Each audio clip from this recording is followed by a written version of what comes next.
Hi, good morning guys. So for today, we will have our makeup here at the office. I'm going to use this Dalla brushes. Hindi pa ako nakakabili ng lalagyan niya. So nasa box pa rin siya. Pero medyo matagal ko na siyang ginagamit since last June. At July pa lang ngayon. So 1 month. And then, but first, since galing ako sa biyahe,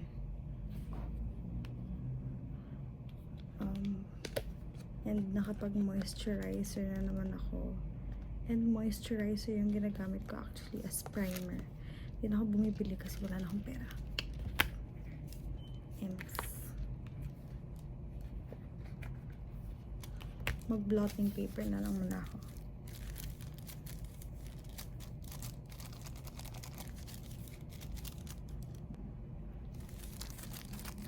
Wala pa ako kasama ngayon right now sa office kaya nagsasayuta pa ako. So baka mamaya quiet na lang ako.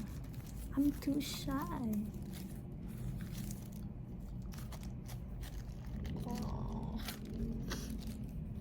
Okay, done.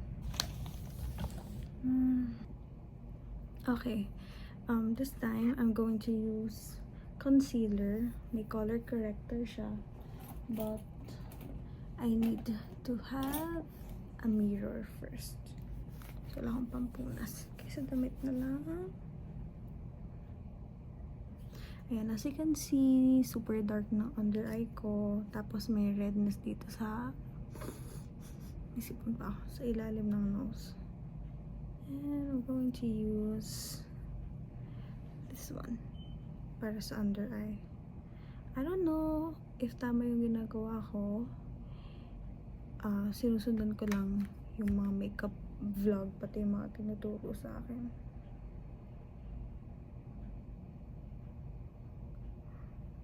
But yeah, just gonna apply it first through my fingers.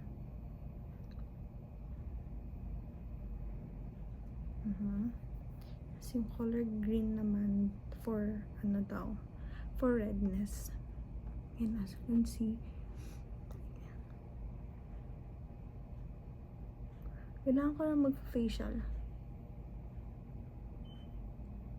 Kasi dami ng kung ano-ano sa mukha ko. And I don't know kung saan yung like worth it pero affordable na facial shop. Let us see kapag bagong sahod. Sabi nila dapat to nakaganon para yung sa crease nung under eye is maiwasan. Pero I'm using Precise something diffuser brush.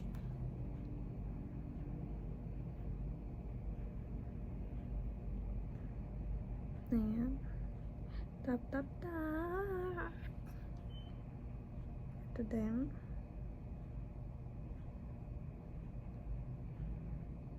So this week super busy namin kasi paparating na yung mga students namin for this NH26 cycle. So meron kami mga Italians, Polish, may Swiss ulit kami, Belgian. I don't know if nabanggit ko sila. Japanese, as usual, yeah. Then meron kami Indonesians kaso sa August pa yung dating nila. Okay na yan. Tapos, papatungan natin itong Dazzle Me Cover Me Serum Concealer Duo. So, affordable lang siya. 100, 200 something. Basically, affordable na yan. Kasi, maganda naman yung consistency niya. And marami naman siyang laman.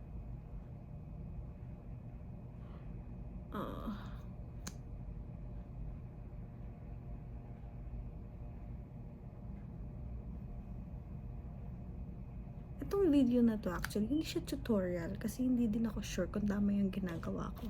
It's more on just my personal routine. So please bear with me if may mga nagagawa akong mali kasi hindi ko din naman alam kung tama sila.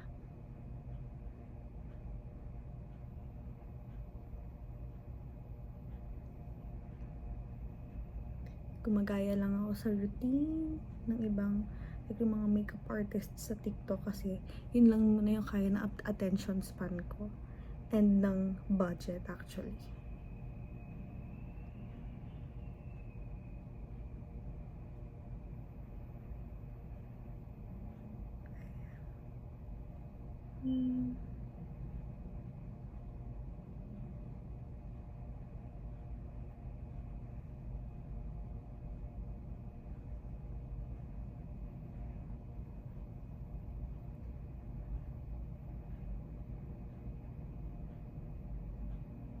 So far, naka-cover naman niya.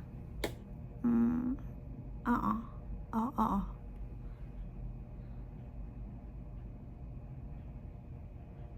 Yan, tap.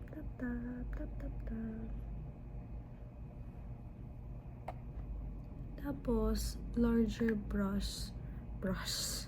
Just to make sure na even siya. Tap.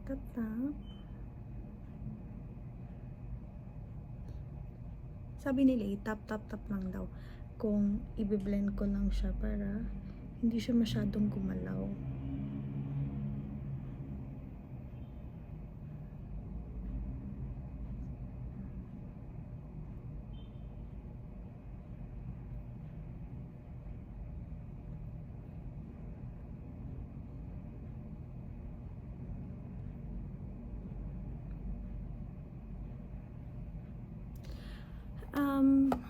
Actually, wala naman masyadong keme yung face ko. Uneven lang talaga siya. And, madali akong mamula. Medyo malaki yung pores ko. Yun. Pero, other than that, wala naman akong mga like pimple marks and such. Dami lang redness. Mas medyo kita yung ugat ko, if you know what I mean.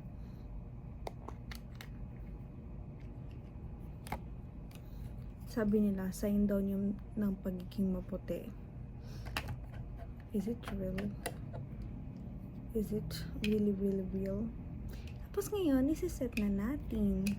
Wala akong setting powder. So, ginagamit ko tong Dazzle Me Pressed Foundation. So, pwede naman daw yan. Basta maset lang siya ng powder. Tapos, excess. Tapos, ganyan lang, tap lang, para lang hindi na gumalaw yung concealer na nilagay ko.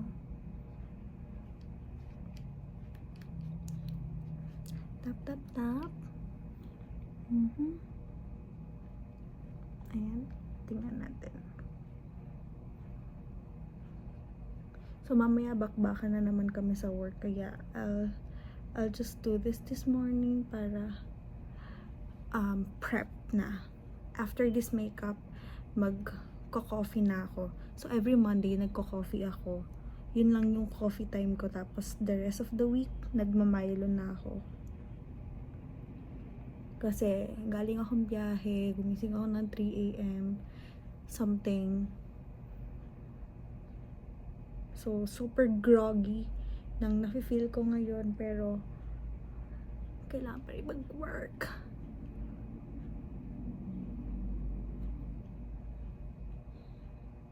I don't know kung sino man nanonood nito. Pero for sure, ako yun.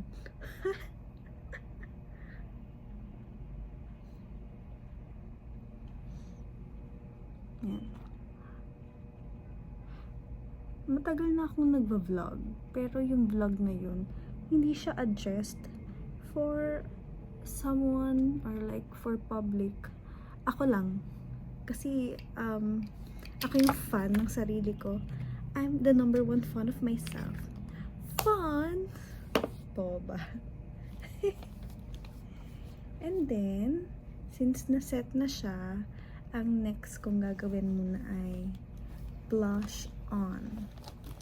Ayan. Kailangan natin bilisan bago magkaroon ng tao. Hehe. So, I'm gonna use round blush brush. Yeah. Ayan. Gamit na siya. And I'm using Nichido. Nichido Strawberry Milk. Ganitong color yung bagay sa akin. Hindi siya nabibigyan ng justice. Pero para siyang cool tone pink. Hindi siya parang. Cool tone pink talaga siya. Kasi cool tone yung undertone ko. So, hindi siya pwede sa lahat. If you know what I mean. Kasi, yung mga warm tone, nagka-clash siya sa kulay nila. And sa akin din, hindi din bagay yung mga warm tone na ano. Although, kaya siyang gawin siguro ng paraan, pero alam niyo yun, much better pa rin talaga na sakto siya sa undertone para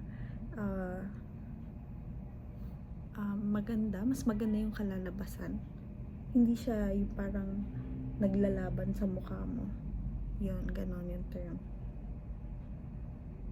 Kasi makeup is used to enhance your features, not to change it. Kanina pa ako nabubulol. Ayan. Ano lang, pa-pretty lang, oh. Hindi futok na futok.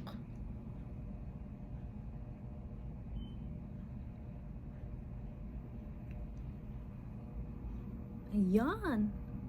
Dati, napapatanong ako actually, bakit ba ako nagbe-makeup? Sa tinagal-tagal ko nagtatrabaho dito sa AFS, iisa lang naman yung mga taong nakikita ko. Pero, I observed na kapag nakapag-ayos ako or nakapag-makeup, tapos maganda yung damit ko, ganyan. Mas ginaganahan talaga ako mag-work. Actually, ganun na ako dati pa lang, simula nung high school, although hindi pa ako nagbe-makeup nun. Pero kapag maayos yung buhok ko, like nakapag-ipit ako ng maayos, mas nakakapag-aral ako ng maayos, ganun. Siguro, the more you feel good about yourself, the more confidence you have. I don't know if that's the correct saying. Ayan, pantay na siya. Sana pantay na siya. Yes, pantay na siya.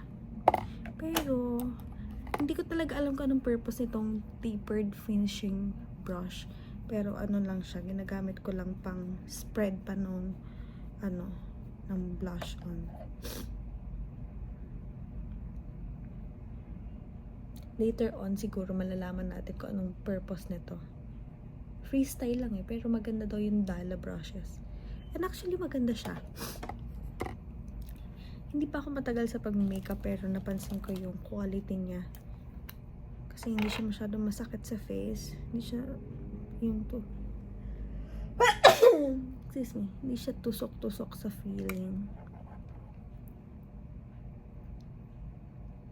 Kasi dati yung mga brush na ginagamit ko yung from TikTok lang. Well, from TikTok naman siya. Pero alam niyo yung parang very budgetarian. Well, yun lang naman yung afford ko nun. So, yeah. I cannot blame myself. Ngayon na medyo nakakaangat-angat na tayo sa buhay at meron na tayong sinasahod, then go for it. Kasi palagi ko naman siyang ginagamit. So, why not? Now, let's proceed sa other details ng mukha ko, like the eyebrows and the eyeshadow. Ang ginagawa kong makeup for today, wow, pwede pala talaga ako mag-vlog kasi ang daldal ko, like, hindi ako nauubusan ang sinasabi. Minsan, kailangan ko nang pigilan yung bunganga ko. Pero, yeah. Alam nyo pa, yesterday, Sunday, July 5, bumili ako ng electric fan para sa bahay. So, it's a proud moment for me. Although, siguro sa ibang tao, hindi siya malaking bagay, pero sa akin, malaki siyang bagay. Kasi, wala. I mean, kaya ko na pala talaga mag-provide sa family namin. O diba, ang dramatic na eksena.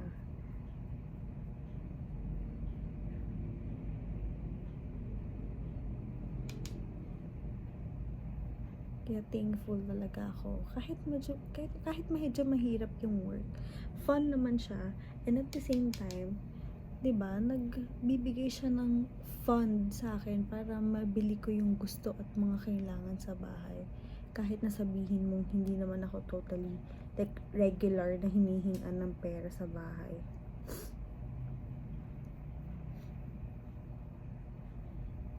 Diba? Ayan. May buhok naman yung kilay ko, pero parang butas-butas siya. Pero daming gap. Kasi hindi pantay yung pagtubo niya. Hindi ko alam kung na-explain ko siya ng maayos, pero ganun yung feeling ko. So sorry, puro singhot na ako. Hindi ko alam kung nakailang singhot na ako. It's a flu season, I guess. Kasi it's July na, tag-ulan na. Minsan iinit ng sobra. So, kakasakit ka talaga, be. 50 minutes sa tong video na to. Tagal-tagal ko pala mag-makeup. Pero madaldal lang ako today.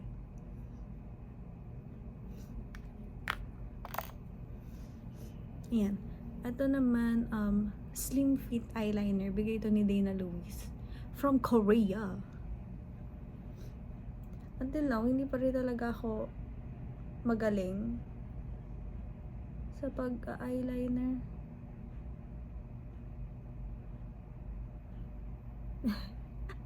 Like, freestyle pa rin siya. What the heck?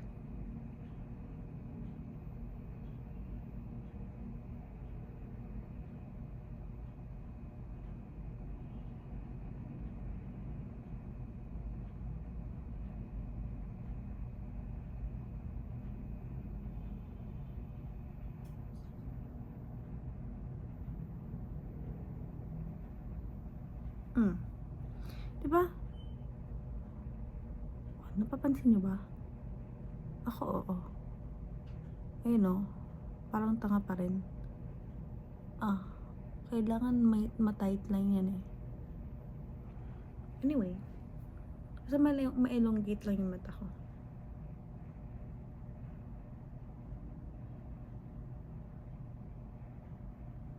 Mamaya tatakpan naman natin yan ng mascara. Kasi pag ganun, matusok ko pa yung mata ko eh.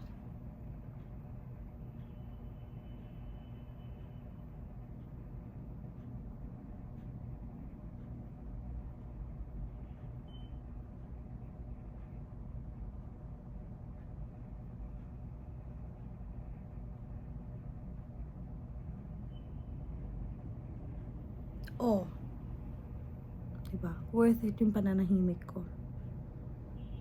Hindi ko siya tinutuloy dun sa mismong gitna. Kasi yung pangit niya tingnan sa akin for some reason. Pero hindi ko na siya ipapakita sa inyo kasi nga, syempre, bakit ko pagkagawin ko hindi nga bagay? Next time na lang. Kapag mag-trial ulit ako ng another new look for makeup.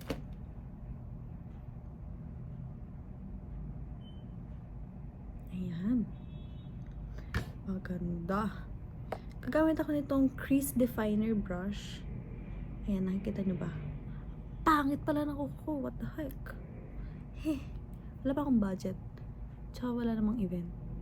And hindi naman siya sobrang haba. And crease definer brush. Kasi nakikita ko na yung crease dito sa under eye. One of the insecurities ko actually yung mga, like yung lines. Pero, I still love myself. Yeah.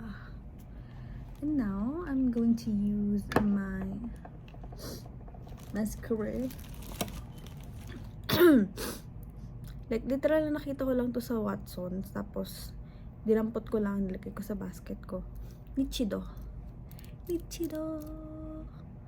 Ayun, mag-focus. What the fuck, meron na akong kasama. Okay, bye-bye.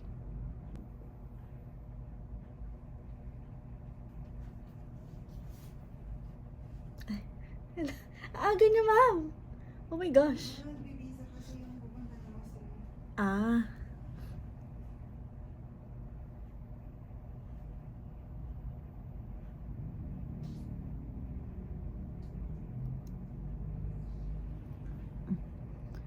Oh.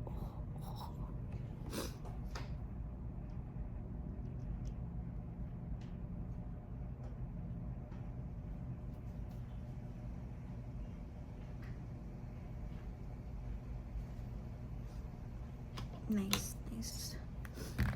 That's on me. So, I am a very, very, very fan of Dazzle Me products. Sana yun pa. Yes. Meron pa.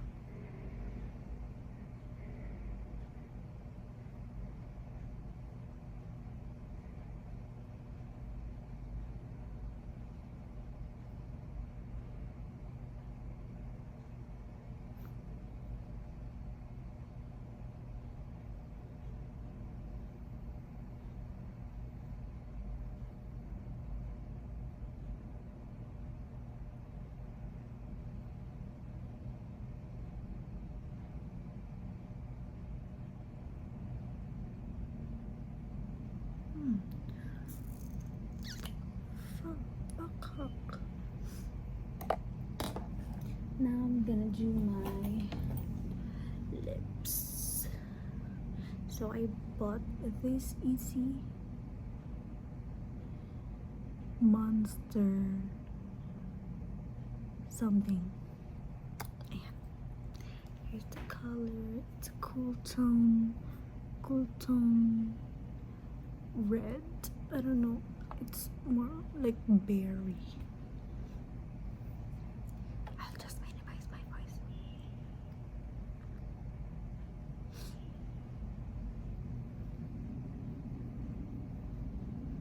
Si Miss Grace yung tumati.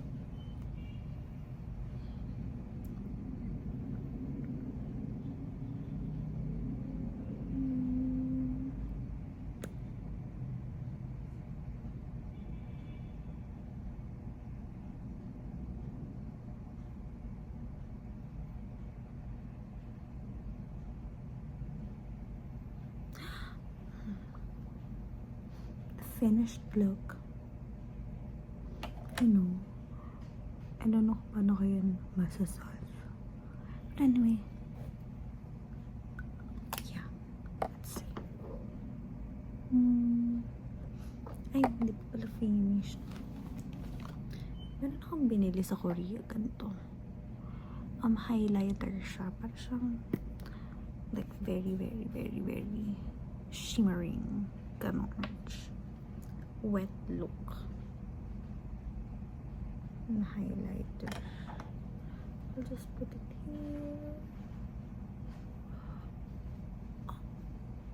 Hindi siya masyadong kapansin-pansin. Pero it adds. And that's what matters.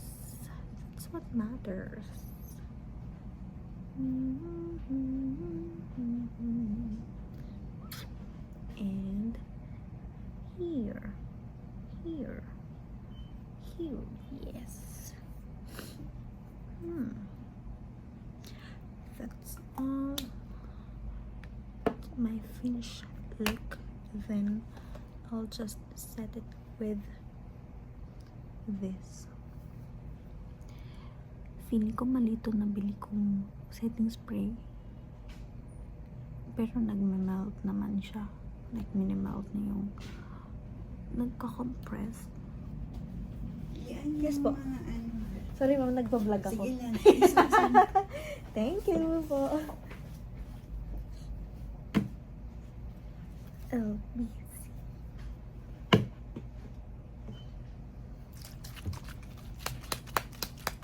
Dapat hindi ako nakipang ganito. Pero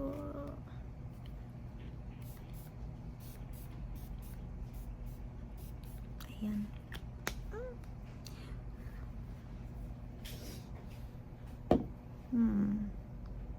Diba? Tabi.